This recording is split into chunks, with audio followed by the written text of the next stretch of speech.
আসসালামু আলাইকুম। আমরা স্টাডি করব বিগত বিসিএস প্রিলিতে আসা বাংলা সাহিত্য থেকে সকল প্রশ্নোত্তর ব্যাখ্যা সহ পার্ট 8-এ। আপনাকে স্বাগতম। চ্যানেলটি সাবস্ক্রাইব করে সাথে থাকুন। যারা ভিডিওটি ফেসবুক পেজ থেকে দেখছেন অবশ্যই ফেসবুক পেজটি ফলো দিয়ে সাথেই থাকুন। চাঁদ সওদাগর কোন কাব্যধারার চরিত্র? চাঁদ সওদাগর হচ্ছে মনসামঙ্গল কাব্যের চরিত্র। চাঁদ সওদাগর মনসামঙ্গল কাব্যধারার প্রধান চরিত্র। এটি মধ্যযুগের সবচেয়ে প্রতিবাদী চরিত্র।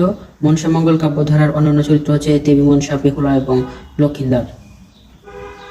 ইউসুফ জুলেখা প্রণয় কাব্য অনুবাদ করেছেন শাহ মোহাম্মদ সগীর। ইউসুফ জুলেখা প্রণয় কাব্যটি অনুবাদ করেছেন মোহাম্মদ সগীর। এছাড়া আবুল হাকিম ও ফকির গরিবুল্লাহ ইউসুফ জুলেখা রচনা করেছেন। আব্দুল হাকিম এবং ফকির গরিবুল্লাহ ইউসুফ জুলেখা রচনা করেছেন। দৌলত উজির বাহারাম খান, তার প্রধান রচনা হচ্ছে লাইলি মজনু।